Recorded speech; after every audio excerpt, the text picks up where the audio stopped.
ओम नमः शिवाय। श्री रामेश्वराय नमः।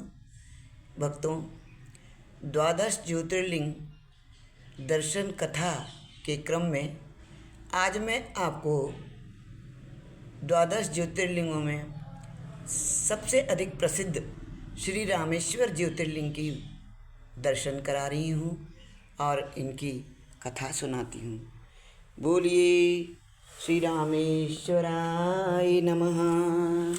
ओम नमः शिवाय। यह ज्योतिर्लिंग मर्यादा पुरुषोत्तम भगवान श्री राम जी ने इसकी स्थापना की थी। इसके विषय में यह कथा कही गई है। जब भगवान श्री रामचंद्र जी लंका पर चढ़ाई करने के लिए जा रहे थे, तभी इसी स्थान पर उन्होंने समुद्र तट की बालू से शिवलिंग बना करके उसका पूजन किया था। ऐसा भी कहा जाता है कि इस स्थान पर ठहरकर भगवान श्री राम जब जल पी रहे थे, उसी समय आकाशवाणी हुई। आकाशवाणी ने कहा, मेरी पूजा किए बिना ही जल पीते हो। इस वाणी को सुन करके भगवान श्री राम ने बालूका से शिवलिंग बनाया, उनकी पूजा की तथा भगवान शिव से रावण पर विजय प्राप्त करने की प्रार्थना की। भगवान शिव प्रसन्न हुए, उन्होंने वर मांगा। उन्होंने कहा, वर मांगो। प्रसन्नता के साथ ये वर भगवान श्री राम को दे दिया। भगवान श्री राम ने लोक कल्याणार्थ ज्योतिर्लिंग के रूप में वहाँ शिव जी की स्थापना की और सबकी प्रार्थना शिव प्रभु ने स्वीकार कर ली। तभी से यह ज्योतिर्लिंग यहाँ पर विराजमान है और रामेश्वर ज्योतिर्लिंग के नाम से जाना जाता है। ओम श्री रामेश्वराय नमः। ओम नमः शिवाय। इस ज्योतिर्लिंग के विषय में एक दूसरी कथा इस प्रकार भी कही जाती है कि जब भगवान श्री राम रावण का वध करके लौट रहे थे, तब उन्होंने अपना पहला पड़ाव समुद्र के इस पार गंधमादन पर्वत पर डाला था। वहाँ बहुत से ऋषि और मुनिगण उनके दर्शन के लिए आए। उन सभी का आदर सत्कार करते हुए भगवान राम ने उनसे कहा कि पुलस्त्य मुनि के वंशज रावण का वध करने के कारण मुझ पर ब्रह्म हत्या का पाप लग गया है। आप लोग मुझे इससे निवृत्ति का कोई उपाय बताइए।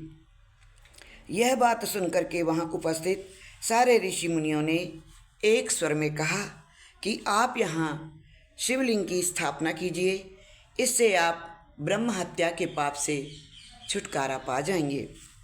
भगवान श्री राम ने उनकी ये बात स्वीकार कर हनुमान जी को कैलाश पर्वत पर जा कर के वहाँ से शिवलिंग लाने का आदेश दिया। हनुमान जी तत्काल ही वहाँ जहाँ पहुँचे, किंतु उन्हें उस समय भगवान शिव के दर्शन वहाँ पर नहीं हुए। अतः वे उनका दर्शन प्राप्त करने के लिए वहीं बैठ कर के तपस्या करने लगे। कुछ काल पश्चात शिव जी के उन्हें दर्शन हुए। हनुमान जी दर्शन प्राप्त करने के बाद शिवलिंग को लेकर लौटे, किंतु तब तक शुभ मुहूर्त बीत जाने की आशंका से वहाँ पर सीता जी द्वारा लिंग स्थापना कराई गई। हनुमान जी को ये सब देख करके बहुत दुख हुआ। उन्होंने अपनी व्यथा भगवान श्री राम से कह सुनाई।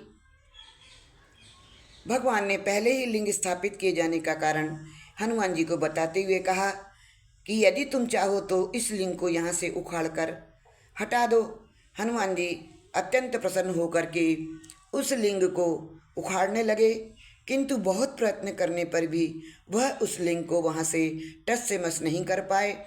अंत में उन्होंने उस शिवलिंग को अपनी पूंछ में लपेट करके उखाड़ने का प्रयास किया। फिर भी वह ज्यों का त्यों अडिग बना रहा, उल्टे हनुमान जी ही धक्का खाकर एक कोस दूर मूर्छित होकर के जा गिरे। उनके शरीर से रक्त बहने लगा। यह देख करके सभी लोग अत्यंत व्याकुल हो उठे। माता सीता जी पुत्र से भी प्यारे अपने हनुमान के शरीर पर हाथ फेरती हुई विलाप करने लगी और मूर्छा दूर होने पर हनुमान जी भगवान श्री राम को परम ब्रह्म के रूप में सामने पा करके अत्यंत प्रसन्न हुए।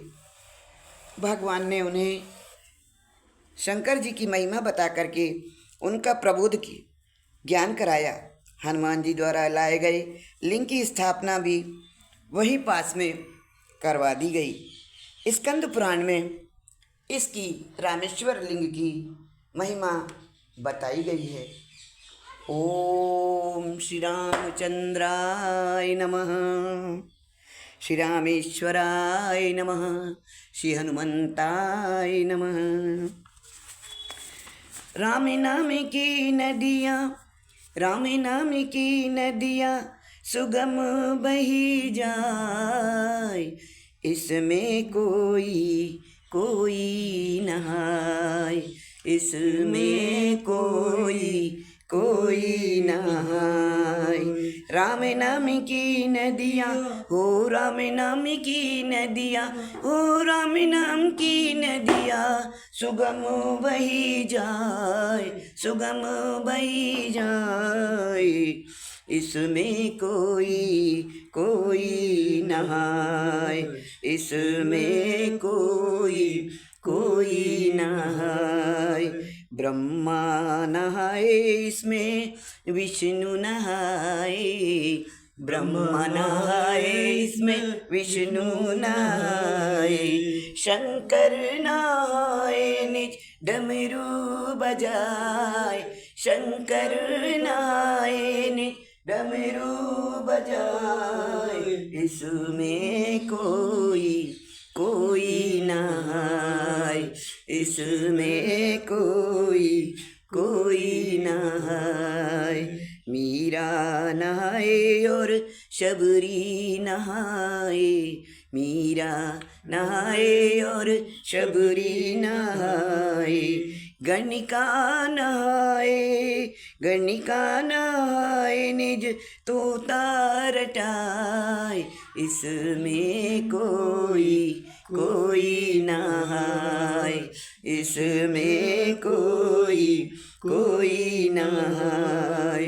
भक्त नहाए सब संत नहाए, भक्त नहाए सब संत नहाए, नारद नहाए, नारद नहाए निज वीणा बजाए, इसमें कोई नहाय, इसमें कोई नहाय। राम नाम की नदियाँ ओ, राम नाम की नदियाँ ओ, राम नाम की नदियाँ सुगम बही जाए, सुगम बही जाए, इसमें कोई नहाय, इसमें कोई नहाय, इसमें कोई नहाय। ओम श्री रामेश्वराय नमः, श्री रामचंद्राय नमः, उमा महेश्वराय नमः।